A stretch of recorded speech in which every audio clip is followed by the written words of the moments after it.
Hey, what's going on, you guys? So, I hope you're having a wonderful, wonderful day. I just wanted to pop on here today and chat with you a little bit about ways to boost your energy. And I've talked about this before. This basically, it has more to do with ways that you can boost your energy when you're dealing with adrenal fatigue, but most people don't even realize that they're dealing with adrenal fatigue, but so they're really just helpful tips to increase energy without that. I mean, even whether you know you have adrenal fatigue or not, these tips will help you to increase your energy because they help aid in the adrenal function, and just having your adrenals on point and to have them going at the way that they need to is extremely helpful. So hey Charlene, how's it going, girl? So I wanted to share with you guys some things I shared with you a couple days ago about foods that can either like make it worse, make energy worse, or help aid in increasing your energy. But today I wanted to share with you some things that were just like outward things, like things that you weren't necessarily taking in. So not necessarily food, but food is the number one way to increase energy within your body. And whether you're dealing with adrenal fatigue or not, it's just, that is the top thing that you can possibly do for yourself, is to be eating basically a whole foods diet. And if you want to see more about specifically those foods, you can check back at my other live, or you can go visit my other blog, and I will it's actually linked in the blog that I'm going to share with you guys later on today when I post that to the page and to this particular live, so you can see the specifics there. But so the things that you can do to help aid in boosting your energy are, number one is always sleep after food. And on average, you should be getting anywhere between 7 to 9 hours. If you're dealing with an adrenal fatigue issue, though, you need to be getting closer to 8 to 10 hours per night. And actually, one of the things that may help you to know if you are dealing with adrenal fatigue is basically if around 11 p.m. you've been tired all day and you've been struggling, and then around 11 p.m. you get like a spike of energy. That is one of the signs of adrenal fatigue. And then when you wake up in the morning and you've had 7 to 8 hours of sleep, and you still feel like you didn't sleep at all, those are like trigger things that you may be dealing with some adrenal fatigue.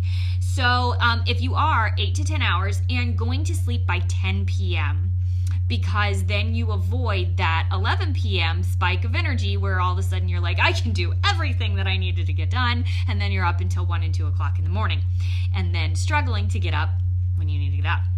But so that's a biggie, is sleep. Another one is hydration, and not just you should be drinking at least half your body weight in ounces of water a day, and that helps your body to be able to function properly. But when you're dealing with adrenal fatigue issues, a lot of times you're dehydrated and your body is not absorbing the water that you are actually putting into it. So it is good for you to get like distilled water or spring water, and to add in either Himalayan sea salt or lemon juice. And that helps your cells to be able to absorb that water better so that you are more hydrated. And I can tell you that is something that I struggle with myself. I am constantly needing more water. And so I definitely deal with dehydration issues, and I need to be doing this myself. So I'm adding this tip in on a regular basis now. Also, another thing that can really help with boosting your energy is deep breathing. And by deep breathing, I mean, on average, we take in like 12 to 18 breaths a minute. And those are usually quick, shallow breaths that actually increase like a trigger in our bodies, that fight or flight mechanism. And so that is constantly like triggering our adrenals to push us to go further, to push harder, to have more energy. Well, if we just take a minute and we just breathe in slow and deep with like maybe 6 breaths a minute, because they're longer and deeper and you're expanding your lungs and you're taking that in, it really helps to increase your energy naturally. And I have noticed that a great deal. It helps to calm your mind, calm your body, and then in turn that calming effect boosts your energy naturally, which is really super awesome. So another thing that you can do is low intensity movement. So by low intensity movement, I mean, because they say that movement increases your energy level. And if you are dealing with some type of fatigue issue, then doing like super high intensity workouts might not necessarily help you all that much with your energy. It might deplete your energy.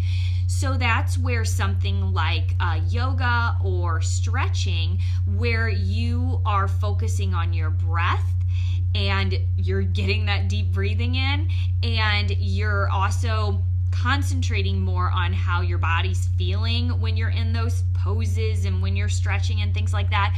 So it helps to calm your body and your mind, and the whole thing ends up, again, increasing your energy level. The whole idea is a lot of these things that I am going to be posting in my blog later on. There's 17 tips, including supplements and essential oils that you can add, and just some other tips and ideas as to increasing your energy level. But the whole idea is behind it that a lot of them have to do with calming your body, your mind, and to find a sense of peace. And in doing that, it really helps to increase your energy, because your body is not fighting with whatever the struggles are going on in your mind and in your body. It has a time where it can just find peace and then can re-energize you, rejuvenate you. So, as I said, I think I only gave you guys like 5 of the 17 tips, but there are going to be 17 in the blog that I'm going to post later on today. And I would love to hear in the comments below if there are any things that you have found have helped to boost your energy naturally, or even, I guess, not naturally too, but I'm kind of a natural person. That's my thing. I like to find ways to naturally heal and to naturally produce energy and to make the body work. So I would love to hear what y'all do. And yeah, I will be posting that blog later on today, and within that blog will also be a link to the foods that I mentioned that can help boost energy and also decrease energy, especially when you are dealing with adrenal fatigue, but it also just helps in general too. And other than that, I hope that you guys have a wonderful, wonderful day. I will probably be talking to you again on Monday. All right, well, have a good one, and thanks for popping on, and I look forward to chatting with you guys again soon. All right, bye.